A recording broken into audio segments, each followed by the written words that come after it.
Familia querida, todos sabemos de Luis Miguel, su relación con las mujeres, con la música, pero muy pocos saben su relación con la política. Eso y más este día.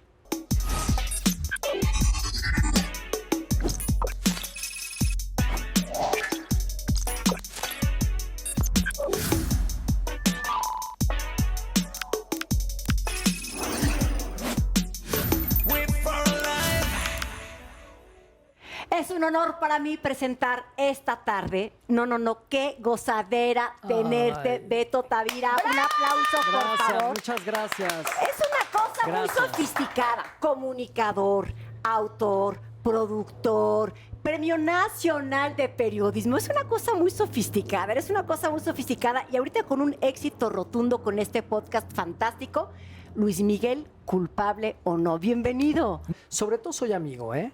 Soy amigo, soy leal, soy una tumba, porque yo siempre lo he dicho, yo solamente hablo del 40% de todo lo que sé. ¿Tú dices que un periodista vale más por lo que se guarda que por lo que dice? Pues es que, a ver, debe de haber filtros. Oye, pero independientemente, imagínate que te puedas ganar una lanototota y demás por decir el chisme del mundo. ¿Te quedas callado? Sí. Si vulnero la vida de otra persona, su prestigio, su imagen. Tengo 23 años haciendo periodismo. Básicamente me enfoco en la fuente política, que es en la que me he especializado. Pero hay 4 pilares que no cruzo en esta simbiosis que he hecho del periodismo del corazón y la fuente de política. Y esos 4 pilares son: no publico temas de alcohol de nadie. No publico temas de drogas de nadie. Tampoco saco del closet absolutamente a nadie y, sobre todo, infidelidades. Con esas 4 fronteras que yo no cruce, me voy a dormir todas las noches a mi cama muy tranquilo, que no destruí una vida por algún pecadillo nocturno que todos podemos tener en nuestra faceta de personas. Total. Yo no sé si Luis Miguel ahorita esté durmiendo muy tranquilo o no, pero fascinante lo que estás haciendo. Me he echado tus 6 capítulos de arriba a abajo de la relación de Luis Miguel con la política. Muchas gracias, Empiezas Vivi. este podcast, lo divides básicamente en sexenios y la relación de Luis Miguel con el poder. Primer sexenio, donde Luis Miguel era un chiquititito con el presidente López Portillo. Sí, pues fíjate que ahí inicia ese vínculo de manera indirecta de Luis Miguel. Recordemos, eso ya nos lo mostró la serie la bioserie que le dieron, desde luego. Nos mostró esa fase en la cual él llega primero por Los Pinos y después de Los Pinos se entrevista con el presidente de la República, José López Portillo, quien a su vez estaba acompañado de su esposa, Carmen Romano, quienes a su vez estaban acompañados de su hija Paulina López Portillo, que se iba a casar nada más ni nada menos que con Pascual Ortiz Rubio, el nieto del expresidente Pascual Ortiz Rubio también. Nada más una pregunta antes de continuar. ¿Quién lleva a Luis Miguel ese día? ¿Quién fue el conecte para acercarlo con el presidente? Mi podcast está grabado desde el año pasado, ¿eh? Escrito y grabado e investigado, después de un año de investigación. Pero hace 2 días, no puedo revelar mucho, pero hablé con la fuente primigenia de la boda y desmiente todos los vínculos que hubo de Arturo el Negro Durazo con la familia López Portillo. ¿Cómo? Yo siempre pensé que efectivamente, pero hasta decían que había sido novia del papá y que le regalaba el vestido y más, ¿no es cierto? Pues no. ¿Y entonces? Entonces es Bebu Silvetti, el músico compositor. Bebu Silvetti es quien presenta a Luisito Rey con Paulina López Portillo. Recordemos que Paulina estaba vinculada al mundo de la música. En ese momento sacó su disco, la hija del presidente de la República, el presidente López Portillo. Grabó un LP en aquella época. Que yo lo compré, ¿eh? Just. Creo que se llamaba Just, el disco, el LP, no recuerdo. En ese disco, digamos, en ese vínculo, en ese momento, Bebo Silvetti, quien conocía muy bien a Luisito Rey, presenta a Paulina y le dice: oye, Bebo Silvetti dice, el hijo de Luisito Rey canta muy bien, ¿por qué no lo escuchas cantar? Paulina dice: sí, por supuesto. Que venga a hacer una audición aquí a Los Pinos, que antes era La Hormiga, justamente. Sí, exacto. Para que veas como si te estuve escuchando todo, ¿eh? Qué bien. Y le hacen una audición y de repente canta La Malagueña y esta mujer queda anonadada. Totalmente, pues es que imagínate el encanto, el carisma, la voz, el don, la magia que siempre ha tenido Luis Miguel, pues los primeros rayos que de alguna manera alumbran al poder político es ahí, Ahora en sí esa fue residencia muy oficial. buen productor el papá. Productor de Luis Miguel, Musical, sí. por supuesto. Claro. ¿Ve a dónde lo llevó? Sí, es sí, lo sí. que es gracias al papá. Será Sí. lo que sea coño Miki, pero Sí lo Sí, llevó sí. al éxito rotundo. Los demonios son encantadores. Claro. Y Luisito Rey era un demonio. Pero al mismo tiempo, con ese acceso, esa... A ver, lo que yo sí pude comprobar en mi podcast es que gracias a ese colmillo, a esa mala gana de Luisito Rey, pues Luis Miguel aprende a cómo relacionarse con el poder político y a bajar a los mismos infiernos que bajó su papá. Que eso sí sabía hacer muy bien Luisito Rey, o sea, era muy, como dicen, sabía acomodarse y siempre veía quién le convenía para qué fin. Sí. Y así lo hizo con Andrés García, y así lo hizo con políticos, y así lo hizo con muchísima gente. Así lo fue haciendo a lo largo de la vida, hasta que deja la carrera de Luis Miguel alrededor de los 18 años, poco antes, se separa de ser su representante y le deja una deuda con el fisco. Sí, yo lo sé. Que ahí te encargo. Estamos hablando del sexenio de Carlos Salinas de Gortari y en ese momento, en ese 1988, Luis Miguel, de manera muy, pues yo no diría ingenua, la verdad, de manera muy colmilluda, asiste a la toma de posesión de Carlos Salinas de Gortari el Con 1 Carmen de Salinas, diciembre Porque era de amigo de los 1988. niños de la Madrid. En ese entonces, jóvenes de la Madrid. Ya le habían heredado el de por aquí se hace, con este hay que quedar bien. Y entonces es una escena que cualquiera puede buscar en YouTube, el video existe. Es una entrevista que hace Oscar Cadena y como bien dice Paulina, va llegando Luis Miguel del brazo de Carmen Salinas a la toma de posesión. No solamente asiste, se pronuncia a favor del presidente entrante Carlos Salinas. Y es un momento inédito para la televisión, es un momento inédito para la música, porque Luis Miguel pronunciándose en temas políticos, y es un momento inédito para la Constitución, porque en ese momento Luis Miguel todavía era un ciudadano extranjero, y el artículo 33 de la Constitución Política Mexicana prohíbe a los extranjeros manifestarse en temas políticos. Sí, que fue todo un tema, pero a mí me ha impresionado cómo, por ejemplo, sí en efecto un colmillo que arrastra, pero también estar en el momento indicado a la hora indicada. Me sorprendió muchísimo, por ejemplo, retomo a la etapa de José López Portillo, cuando está en la boda de Paulina y empieza a cantar, estaba ahí, a ver, ¿qué director de qué disquera? Ya había gestiones previas de Luisito Rey con el famoso tío Pepe, ya se habían acercado a la disquera. Ahí está por ahí, los biógrafos de Luis Miguel dicen que en realidad fue una trampa. Es decir, ya habían gestionado que el niño cantara y que grabara su primer disco en este lugar. Y el director de la disquera estaba todavía pensándoselo. Entonces, los hermanos Gallego, el papá y el tío de Luis Miguel, le hacen que inviten a estos directivos a la boda de Los Pinos. Llegan a Los Pinos. Que era y la boda del cuando año, además de todo. No, a ver, bueno, que no fue en Los Pinos, fue en el casino militar, la recepción donde cantó Luis Miguel. Y claro que cuando ven los dueños de la disquera, los directivos de la disquera, ven cantar a Luis Miguel y ven cómo lo ovaciona toda la concurrencia, que era lo más poderoso de México en esa década de los 80, pues de inmediato van con Luisito Rey y le dice, vamos a grabar el disco. Y se gana a los 11 años de edad Luis Miguel su primer $1,000,000, que es lo que costó el contrato por su primer disco. Ese es el momento Se que lo gana, lleva pero a se la lo fama. quitan. Se lo gana, pero se lo quita. Lo que llega rápido, rápido se va. Sí. Después entra Miguel de la Madrid, ¿no? Entonces empieza a tener una relación con los hijos de Miguel de la Madrid. ¿Cómo se acerca a ellos? El empresario Jaime Camil es quien tenía el vínculo con los de la Madrid, ¿no? Por ahí también está el hilo conductor. Eso sí lo mostró un poco la serie de Netflix, que es a través de Erika. No era Isabela, y era Erika. Con Erika Camil, que tampoco es Camil, porque son unas historias que van a escuchar muy bien en el podcast. Que es de cómo- encantadora la chava. Sí, encantadora. encantadora. Lo que voy Hoy es casada que- con Sergio Mayer. Hoy casada con Sergio Mayer, fíjate. Y entonces ella es quien vincula de alguna manera a Luis Miguel con Federico de la Madrid, que es con quien se relacionan ahí. Pero a ver, ese quizás fue uno de los episodios. Y aquí lo interesante es que también hay un hombre, una persona muy importante que se llama Marco Vinicio, que es quien a mí, Enrique de la Madrid, en entrevista exclusiva para mi podcast, es el que me dice, Marco Vinicio es quien presenta a Luis Miguel con Federico de la Madrid. Y yo te voy a contar otro chiste. Ay, Dios mío, ya estoy nerviosa.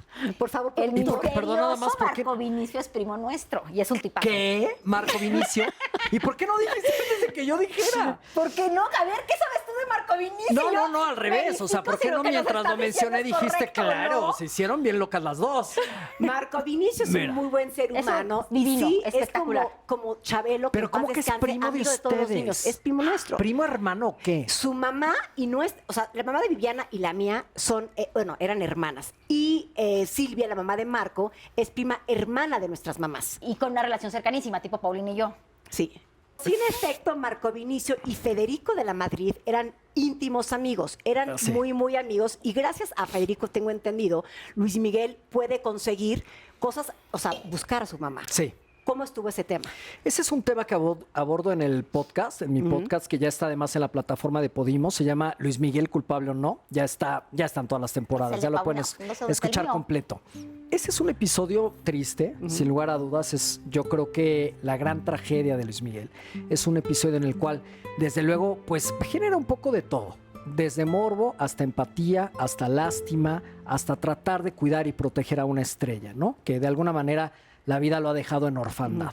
Entonces, hay muchas emociones con ese episodio. Era inevitable abordarlo en mi podcast, de tal manera que dije, bueno, pues la fuente primigenia, que en este caso sería el presidente de la República, Miguel de la Madrid, ya no vive.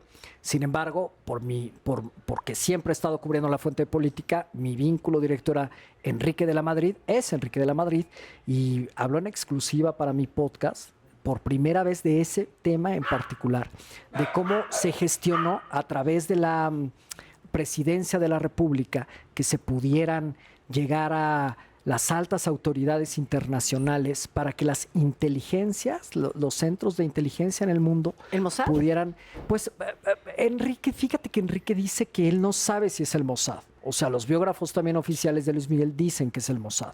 Entonces, pongamos que los centros de inteligencia solo así sí intervienen, gracias a una petición del Estado, para tratar de localizar a la mamá de Luis Miguel fuera de México, dado que ya había una orden de desaparición, particularmente en España. Supimos qué le pasó. En eso no hay nada nuevo, en el sentido de decir, bueno, pues no se encontró a la mamá de Luis Miguel, a pesar de haber gestionado a todas las inteligencias internacionales, o al menos a la de México y algunas de Europa, para tratar de localizar. Qué tragedia, ¿no? Porque eso sin duda marcó la vida de Luis Miguel y Sí. ha marcado la forma incluso en cómo se ha ido desarrollando y en el adulto en que se ha convertido ese momento tan trágico. No lo dudo ni tantito. O sea, yo creo que la muerte de una madre es algo de lo que uno no se recupera nunca, pero la desaparición de una madre, la incertidumbre Y que hay quede alrededor de una el inconsciente madre. colectivo que pudo haber sido tu papá el que la desapareció está todavía más cañón. ¿Y con qué formas? A mí hay una frase que voy a citar porque está escrita en las biografías del libro de Luis Miguel, en la cual dice, Marcela Basteri murió de causas no naturales. Lo que quiera que eso signifique. Eso lo dice Javier León Herrera y Juan Manuel Navarro, que son los biógrafos de Luis Miguel. Y justo la entrevista de tu podcast hacia Andrés García, ¿qué le pide Luisito Rey a Andrés García con respecto a Marcela? Sí. Imagínate lo mezquino que debe de ser el caso para que el propio Andrés García no se atreva a ponerle palabras a lo que aconteció con Marcela Basteri. O sea, debe de ser una cosa espeluznante, trágica. Mi compañera Erika Roa, de la revista Quién, que ahora es mi amiga, colaboró en mi podcast y ella me platicó que cuando éramos editores de la revista Quién, ella era la editora que se encargaba de los paparazzis, de las investigaciones, la que tenía el varo para mandar todos los fotógrafos a hacer coberturas o comprar material que llegaba. Y entonces a ella le tocó encontrarse con una persona que acudió a las instalaciones de Grupo Expansión y esta persona decía haber sido empleado de Luis Miguel y que Luis Miguel le debía dinero por unos temas de salarios caídos, por problemas laborales, desde luego, de tal manera que él había fotocopiado todo el expediente con el resultado de la investigación que le habían dado las inteligencias internacionales a Luis Miguel y la estaba vendiendo. Las famosas carpetas blancas. Las famosas carpetas blancas. ¿Las compraron nadie? ¿Las compró por ética o qué? No las compramos en Grupo Expansión porque pues hay unos lineamientos Ética. muy por ética periodística, por ética Claro. personal. costaban algo así como unos 700,000 pesos de aquel 2006, si mal no recuerdo. Y desde luego que, pero dice Erika, yo me quedé, o sea, fría y sin sangre de ver lo que vi. Corte A, viene la serie de Luis Miguel y dice Erika que ella brincaba, tarareaba, lloraba de que lo que ella había visto en las carpetas estaba en la serie. Qué fuerte, me pongo chinita, qué O sea, ¿alguien fuerte. las compró? No lo sabemos, fíjate. Ese desenlace no, porque cuando le da el portazo la revista Quién a esta persona que dice haber sido empleado de Luis Miguel, ya no volvimos a saber de él. En ese inter también, tu compañera Erika con otras compañeras que estaban también en la revista, quien incluso se fueron a Italia a buscar a todos los familiares Ay, sí. de Luis Miguel. ¿Cómo Sí. fue esa historia? Jessica Sáenz es también mi Jessica es compañera y mi amiga. Es de las más grandes luismilólogas que hay en este país. Nos tocó, nos contó ella que había estado incluso con una abuelita de Luis Sí. Miguel, o cómo fue. Es que Con no me la acuerdo tía bien. Adua. Ella. Sí. Entonces, cuando la revista Quién tenía presupuestos para echar para arriba fue la época de oro, que afortunadamente a mí me tocó, pues sí le invertían en investigaciones especiales.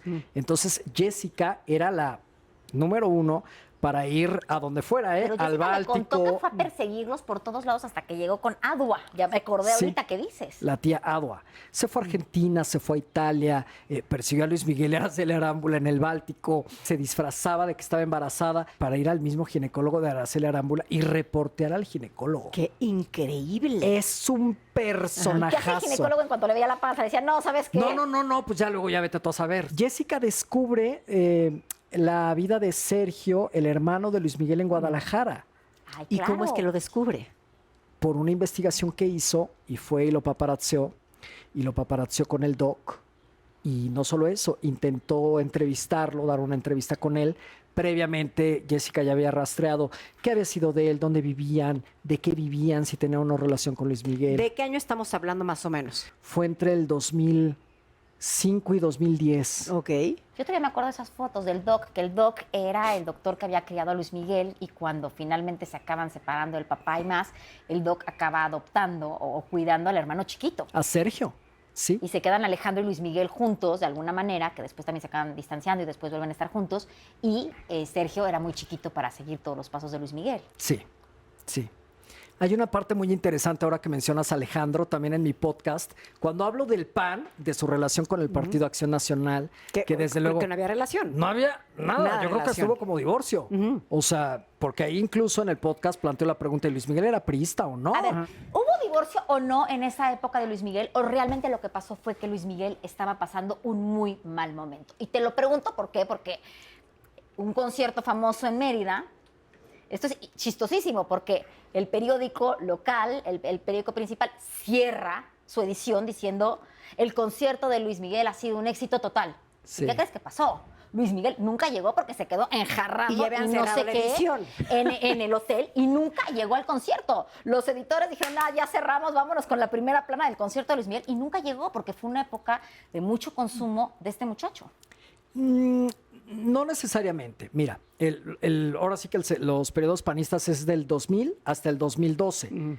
El trienio horribilis, como le llaman los biógrafos de Luis Miguel, a la peor época de Luis Miguel, es del 2015 al 18, que digamos que era en el sexenio de Peña Nieto. Ahí es donde vimos lo peor Por de lo Luis de la Miguel. campaña y demás. Todo, de todo lo Guerrero. peor. De Guerrero, comienza con Guerrero y culmina yéndose del Auditorio Sí. Nacional, intoxicado, faltando a sus temas Bueno, yo laborales, lo de Mérida es un etcétera. poco antes, ¿eh? Sí. Y con el panismo, en realidad, mi hipótesis es que Luis Miguel sí es como soldado del PRI. O sea, sí es leal, sí es institucional, porque incluso Bueno, ha ganado mucho a cambio también, gracias a Totalmente, todos estos totalmente. priistas, naturalización, su deuda fiscal, o sea, ha ganado mucho. como soldado del PRI, Como soldado del PRI, ganas claro. y te callas. Claro. Gallas y te alejas, te callas y eres leal. Entonces, a lo que voy, a mí me sorprendió que durante un año que llevó a cabo mi investigación, no encontré datos fehacientes, anécdotas, registros periodísticos sobre la relación de Luis Miguel con los Zedillo. Y hasta después comprendí que el enemigo número uno de Ernesto Zedillo Ponce de León era todo lo que oliera a Salinas de Carlos Gortari. Salinas, Claro. no, y es más, los propios chavos, los hijos de Carlos Salinas y los hijos de Cedillo, tampoco se llevaban. A eso Por yo lo no sabía. tanto, No tenían ningún tipo de relación. Y Luis Miguel sí era muy amigo de los hijos grandes de Carlos Salinas de Gortari. Era salinista, perdónenme, pero, o sea... Oye, bueno, pero fue a la fiesta de 15 años también de Ceci. Arreglaron Sí. un salón y demás para que pudiera cantar él ahí, ¿no? Claro. ¿Cómo estuvo el tema? Ah, bueno, pues es yo creo que ahí, a ver si cuando me preguntan cuándo empezaste a escribir eso o cuándo se te ocurrió la idea, fue en el 2013 cuando publiqué mi libro Los Salinas, Retratos de los Cachorros del Poder, y tiene que ver con la familia Salinas de Gortari. Y cuando hice la investigación hemerográfica, me di cuenta que había registros de que Luis Miguel había cantado en la fiesta de 15 años. Pues no era mi ángulo en ese momento. Publiqué unas 2 páginas en mi libro sobre esa anécdota y se te va quedando. Pero es que todos ahí eran amigos. A ver, era Luis Miguel, era amigo del Burro Van Ranking, amigo de Palazuelos, amigo de ellos, y de ahí se hace toda esta amistad. Sin embargo, Ceci como que nunca se hizo amiga de Luis Miguel, tengo entendido, como que se hizo muy amiga de Alejandro, su hermano. Sí, Ceci fue amiga de Alejandro, se le vinculaba sentimentalmente con Luis Miguel. En mi podcast ya compruebo que eso es absolutamente un mito. No, porque No ella hubo andaba un en ese noviazgo. entonces con el Burro Van Ranking, que era pues, muy amigo de Luis Miguel. Sí, primero anduvo con Jorge Arana, a la mitad del sexenio de Salinas comienza a andar con Jorge el Burro Van Ranking. Duran 5 años, de tal manera que cuando sale Salinas de la presidencia de la República y se viene toda la parte, la peor fase después del sexenio, desde luego, la devaluación, el exilio, Mira, etcétera. yo ahí es cuando- yo te quiero El Burro hacer Van un Ranking paréntesis se ahí. queda en el infierno con Claro. Cecilia Salinas. Pero eso hay que hacer un paréntesis así. Todo el mundo te dice en política, esto ya está cantado, ya tenemos todo el tema político arreglado y va a ganar tal. Carlos Salinas de Gortari era el dios por ahí de enero del 93, febrero del Y 93. muchos años más, ¿eh? Empieza, bueno, estábamos por entrar al primer mundo, Tratado de Libre Comercio. Había, o sea, es cuando le dice, creo que fue Margaret Thatcher, que lo recibe, le dice, es que esto es la salinostroika, hablando como la perestroika, absolutamente maravilloso. Y de repente, todo se le derrumba a Carlos Salinas de Gortari en cuestión de meses. En cuestión de meses, el levantamiento zapatista, en cuestión de meses, la crisis del 94, en cuestión de meses, no queda su candidato, que es Colosio, y se derrumba todo y tiene que quedar porque había una ley ahí que si te estabas en el gabinete no podías entrar. Y de chiripazo entra Ernesto Zedillo, que acaba siendo su gran verdugo. Claro. Y todo se da en poquísimos meses. Es como tú dices, el Burro y todos los Salinas pasaron de estar en la salinostroika a estar en el obscurantismo absoluto. Pero sí, el burro estuvo con Ceci todo el tiempo. En ¿no? política nada se sabe hasta el día después. Claro. Y si no, pregúntenle a Colosio. Uf. Por eso insisto, esa parte no van a encontrar un vínculo con los Zedillo. Mi hipótesis a lo largo de mi investigación es que fue tan leal Luis Miguel con los Salinas que dijo, aquí yo nomás voy a entrar a que me den trancazos, mejor ni le meto. Pero a ver, de los Salinas, bueno, de esa época, ¿qué obtuvo? ¿La nacionalización? Sí, bueno, primero, yo creo que después de haber ido a cantar a los 15 años de Ceci, vino, no hay un documento oficial, no tengo pruebas fehacientes que lo comprueben, pero Luis Miguel no se volvió a preocupar durante todo el sexenio salinista por su deuda con el fisco mexicano, que era de millones de pesos, desde luego, porque era con el fisco mexicano. De eso sí lo tienen documentado sus biógrafos, de eso sí se habla en la serie, de la deuda con la que llega al 88. Y después, ¡fum! Ya Ya hay no nada. pasó nada. Aquí no pasó nada. Y después, respondiendo a tu pregunta, pues sí obtiene ya casi al final del sexenio la carta de naturalización como mexicano. Y eso porque pues ya fue un manejo de crisis que por una venganza de Luisito Rey, por querer destapar que era puertorriqueño en lugar de mexicano para perjudicar a su propio hijo, pues los agentes y los abogados de Luis Miguel tratan de maniobrar con el gobierno mexicano. Carlos Salinas de Gortari, que era un tiburón, olió sangre y dijo, esta medallita me la cuelgo yo. Por eso yo te pregunto, o sea, ¿quién ganaba más? O sea, ¿Luis Miguel con ellos o ellos con Luis Miguel? Dudo mucho que siendo un ser de luz como lo ha sido Luis Miguel, puedas bajar a los infiernos y salir invicto. Ok. Ay, yo no llamaría a los infiernos esa época, porque la verdad era No, otro estoy México. hablando de toda la También presidencia y acaba de todo el ganando- poder y de también toda la acaba política. Mucho, el Estado con la figura de Luis Miguel y siempre van de la mano, el espectáculo y la política. Bueno, la política es un espectáculo, ¿qué te digo yo? Sí, totalmente de acuerdo. Es lo que manejas tú. Sin embargo, sí tocar como la cúspide del poder político, no me refiero solamente a un sexenio. Ya vimos que eres salinista. No me refiero solo a tu sexenio salinista, pero de política no me voy a... y que estás emparentada con todos esos que están involucrados en el salinismo. Aquí hay otra dinastía del poder, Qué por mentira, ejemplo. no es cierto eso. Lo que está diciendo Beto Tavira es mentira. Sin embargo, pues es inevitable que no te quemes, ¿no? ¿Quién sale ganando? Yo creo que Luis Miguel. Yo, fíjate que también lo creo. Y en efecto, nunca quedas bien con todo mundo. Unos van a pensar unas cosas, otros van a pensar otra cosa, y se vale, está Sí. bien. Pero sí creo que Luis Miguel lo hizo muy bien. Sí, porque ahí sigue y los otros ya no están. Oye, pero bueno, aunque estaba aquí en el top y estaba muy relacionado, no lo dejaron cantar en Bellas Artes, ¿eh? Hay un momento en mi investigación en la cual entrevisto al maestro Gerardo Estrada. El maestro Gerardo Estrada fue director del Palacio de Bellas Artes en el sexenio de Carlos Salinas de Gortari y después fue coordinador del Auditorio Nacional en el sexenio de Enrique Peña Nieto. Entonces tenemos como dos versiones, ¿no? ¿Y? Lo que me dice es que llegaron la gente de Luis Miguel y dice, oiga, queremos que nos presten el Palacio de Bellas Artes para que Luis Miguel presente su disco Romances y cante, ¿no? Pues, ¿qué crees? Le dijeron que no, ¿Por qué? porque no lo merecía. A ver. En palabras de Gerardo Estrada, abro comillas. ¿Por qué no lo merecía? Gerardo Estrada lo que dice es que cada cosa en su lugar y en su momento. Ok. Era muy joven Luis Miguel, no tenía una trayectoria consolidada para estar en Bellas Artes. Es el argumento del director del Palacio de Bellas Artes. Por favor, no lo pongan en mi cita. Yo estoy citándolo a él. Y a lo que voy es, él tenía toda la autoridad para decidir que sí, que no. Pero O sin sea, que embargo, ahí sí estaba en el Auditorio Nacional al 100% porque le acababan de arreglar, ¿no? El auditorio o no. lo remodelan, sufre una remodelación Ajá. por ahí del 91 y entonces ahí se vuelve el rey del Auditorio Nacional. Uno tras con otro. unas Ajá. entradas Bueno, históricas. sigue siendo el rey, o sea, durante muchísimos años. Sigue estuvo en siendo el auditorio. rey. Llegó a tener hasta casi 30 presentaciones por gira.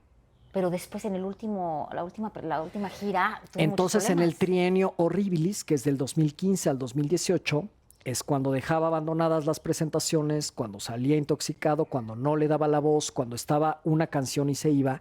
Y otra vez Gerardo Estrada, pues mete el dedo en la llaga y dice, no solamente se iba como si esto no fuera importante, sino que además de todo, los conciertos se los pagábamos por adelantados. ¿Tiene un tema en el oído? O sea, porque Sí. cuando se pone de muy mal humor y le grita al cuate de audio y demás, ¿qué tiene? Tinnitus es una enfermedad que tiene que ver con un malestar. Ajá. Es una enfermedad, ¿sí? En el Y debe oído. de pasarla muy mal. Debe de pasarla muy mal. Y si a todo eso le aunas sus vacíos emocionales que repercuten en tratar de llenar esos vacíos con sustancias tóxicas, con gente tóxica, con arrebatos, con una depresión que lo llevó a estar con un sobrepeso del cual fue muy criticado y que desde luego repercutió en su imagen y eso le afectó mucho Pero emocionalmente. además de todo para un artista, para Sí. un cantante sobre todo, que pierdas el oído. El oído, para empezar, está el equilibrio. Claro. Pero para un cuate como Luis Miguel debe de haber sido muy difícil. ¿Y quién lo rescata? Otro personaje que también viene del prismo. Sí, Miguel Alemán Magnani. Muy amigo de él. Muy amigo, pero desde las juventudes. Afortunadamente, Miguel Alemán en ese momento, no en sus edad? circunstancias. ¿Qué año? Pues en el 17, Ok. que es cuando toca fondo, Luis Miguel se ve obligado a entrar a unas demandas legales y laborales que estuvo a punto de ir a la cárcel. O sea, ahí gracias al rescate de Miguel Alemán, tanto en temas financieros como jurídicos, es que Luis Miguel la libra. Pero pudo haber pisado el botiquín en Estados Y el Unidos. que no le está ligando nada Sí. es él, ¿eh? Sí. Entra Miguel Alemán, desde luego, junto con otro grupo de empresarios, de inversionistas, crean una suerte de fideicomiso y en ese fideicomiso es donde ponen una buena cantidad monetaria y hacen firmar, ya me imagino, a Luis Miguel, pues ceder muchos derechos para que eso pudiera resultar un negocio y no solamente una tiradera de A ver, dinero. ¿qué hicieron? desierto hay entre el pleito entre Miguel Alemán y Alejandro Basteri por el registro de los nombres de Luis Miguel, Te odio Luisito Rey, Luis el Caliente el Sol más? Pues no lo sé, de eso no tengo suficiente información, pero en el momento en el que rescata a Luis Miguel, tenía no solamente la posibilidad económica, insisto, y las ganas, sino la visión. Yo creo que le apostó a un ángel caído, y eso es mucho. Totalmente. Que alguien te rescate del piso, que te levante del suelo, en el peor momento, con la peor crítica, sin ninguna Y esperanza. dicen que lo rescata para que pueda Totalmente. pagar sus deudas. Eso habla de alguien Sí.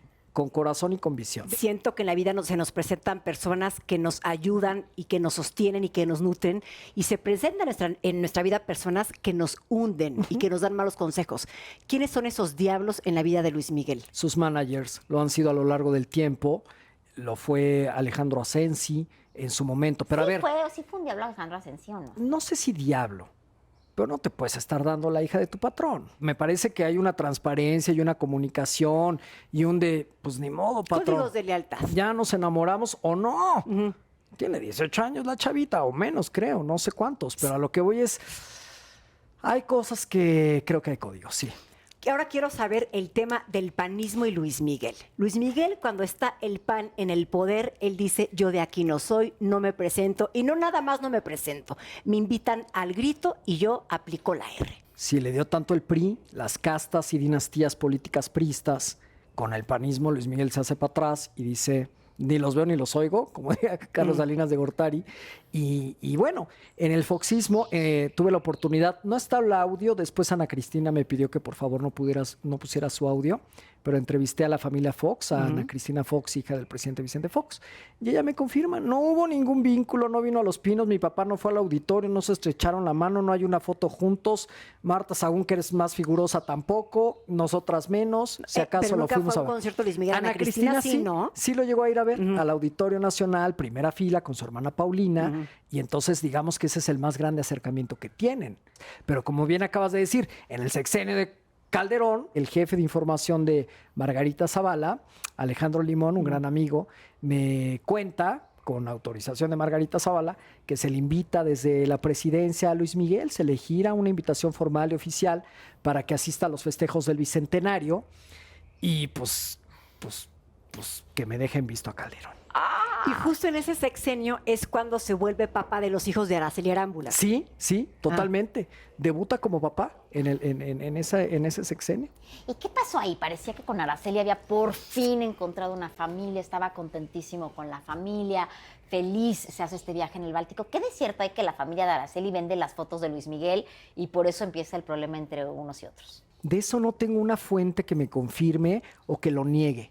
Por lo tanto, no lo toco en el podcast. ¿Y no vuelve a ver a los hijos de Araceli o sí? Muy poco, pues tú dices que pocas horas los ve, pero Eso un es avión y todo esa eso, es una pero- bomba cargada de dinamita. Que me encanta esa bomba, por favor, aviéntatela, porque ya estamos ya en el sexenio de Peña Nieto. Sí. ¿Estás de acuerdo? Sí, A ver, sí. cuéntanos. Bueno, hay 2 episodios en mi podcast. Para mí son la joya de la corona porque eso sí me resultó absolutamente inédito. Y es en el momento que Luis Miguel se convierte en la imagen de la campaña del gobierno de Guerrero, la imagen turística de la campaña del gobierno de Guerrero. ¿Quién lo invita? Perdón. Fue en el año 2013 Ajá. y entonces lo invita el secretario de Turismo del gobierno de Guerrero, que Ok. se llama Javier Aluni. Desde luego con autorización del gobernador Ángel Aguirre, Ajá. del PRD, la izquierda, por eso me parece que es el único guiño que le hace Luis Miguel a la izquierda, aunque ya luego Pedro Torres dice, no te equivoques, no era izquierdista, es un hombre de negocios y cuando se hacen negocios no importa la geografía No, y política. más con las exigencias que ponía, que a todo le decían que sí. Es indignante. A ver, cuéntame por qué es indignante. ¿Qué exigencias tenía Luis Miguel que te indignan? Me indigna que te agandalles, que abuses, que trates de sacar el mejor partido posible solo para ti y que además cuando ves a ese gobierno que de por sí estaba manchado de sangre por el tema del narcotráfico. No solo el narcotráfico, yo creo que, bueno, ha tenido malos gobernadores Guerrero, pero Ha Ángel tenido Eladio malos. se lleva las palmas, ¿eh? Sí. Y cuando ves que ese estado necesita de tu ayuda, porque en ese año coincide que pasan el huracán Ingrid y Manuel, devastan el estado, hay más de 100 muertos, miles de damnificados. ¿Ustedes creen que se cortó una rosa de su rosal de Luis Miguel? o es que ni despensas. No hizo absolutamente nada, sin embargo, Eugenio Derbez, que acababa de hacer la película que se filmó en Acapulco, ¿cómo se llama Sí. esta película? No, se No, aceptan devoluciones. Exacto, pero esa película, cuando la está presentando, tengo entendido, en Estados Unidos, todas las entradas las dio Sí. justamente a todas las personas de Acapulco. Entonces, desde luego, cuando todos los guerrerenses empiezan a reclamar en las redes sociales a sus gobernadores, etcétera, de oigan, mejor Derbez está haciendo por nosotros algo que Luis Miguel, pues inmediatamente el gobierno decide sacar del aire esa campaña que había hecho con Luis Miguel. Una campaña que ya había costado millones. Pero millones de dólares. Y retrasos de vuelo. Es que ahí vamos al tema del avión, porque a mí me resulta indignante que te rentan un avión porque está entre tus condiciones, de las muchas que me preguntabas, pues está el tema de, oye, bueno, te vamos a rentar un avión privado para que te vuele de Los Ángeles a Acapulco, que ese fue el trato para la producción del video. Y de pronto, lo que platica Pedro Torres también en exclusiva para mi podcast, Luis Miguel culpable o no, es que en ese momento el piloto, el capitán, le habla a Pedro Torres, le dice, oiga, estamos desviando el avión. ¿Cómo? ¿Por qué? Porque así lo quiere el joven. ¿Y a dónde van? Pues a Florida. ¿Por qué? Porque así No, lo sí era quiere un el joven. patrón. Entonces, digo, aquí hay productores. ¿Cuánto cuesta rentar un jet privado? Por hora. Y que después te sumen 7 horas en la cotización. Ni la causa, ni Yo la creo que causa por la eso- justifica. Yo creo que por eso Pedro Torres está pelón. Del estrés que le dio 7 horas de retraso con el gobernador del estado de Guerrero. Pero ahora, esperando, o sea, le dio... Estaba con sus hijos, o sea, no lo estoy justificando para nada, fue una barrabasada, pero estaba justamente con sus hijos. Araceli dejó que viera a sus chamacos y estuvo compartiendo con ellos, ¿cierto? Es cierto, pero eso no justifica... No lo justifico para nada. Que con el dinero del erario, con el dinero del Estado que nosotros pagamos con nuestros impuestos, tengas un lado paternal. Del Estado estatal y federal, porque finalmente vincularon ambos presupuestos. No alcanzó para la Secretaría de Guerrero y entonces le piden aquí a la Secretaría de la ciudad, del A la distrito federal. federal, Sí. que se apoquinara. Y Claudia Ruiz Massieu, ¿qué hace? Claudia Ruiz Massieu, que es la secretaria de Turismo en la primera parte del sexenio de Peña Nieto, ¿qué te crees? Que era prima de Ceci Salinas. Bueno, es. Imagínate cuánta es la soberbia de Luis Miguel, que dice voy a resucitar un muerto solo con sonreírle. Así no manches. ¿Cómo ibas a resucitar el turismo de Acapulco en el año 2013, después del sexenio de Calderón, donde desde luego había un desborde de sangre por el crimen organizado, por el narcotráfico, por los secuestros, o sea, la plusvalía de las casas se vinieron abajo, de que ya estaba abandonado Acapulco. Qué soberbia de yo ahorita con mi comercial se vuelve a convertir en lo que fue el Acapulco de la época dorada. Fíjese, productor, que nosotros no le hemos pedido ningún espejo junto a la cámara. Luis Miguel pedía un espejo junto a la cámara para que se pudiera ver. Porque estamos hablando de esa vanidad, de ese ego y de esa soberbia en la cual tenemos a un Luis Miguel, lo que también confiesa Pedro, y ya no estoy spoileando mucho, pero sí quiero que vayan al podcast porque las voces están inéditas, Hay los muchas testimonios cosas, hay inéditos. muchas cosas en el podcast Hay un de las año de cuales no estamos investigación. hablando, hay muchas cosas en este segmento que no están en el podcast. Por eso yo en el podcast, al final de cada episodio, suelto la pregunta, ¿culpable o no? Porque lo que sí creo es que ni todos somos totalmente blancos, ni todos somos Totalmente. totalmente Beto, nos negros. quedan Sí, ya sombra. muy poquitos minutos ya para cerrar esta emisión el día de hoy. Rapidísimo, ¿con qué concluyes? ¿Qué viene para Luis Miguel? ¿Y qué viene para ti, para este podcast y para todo lo que estás haciendo?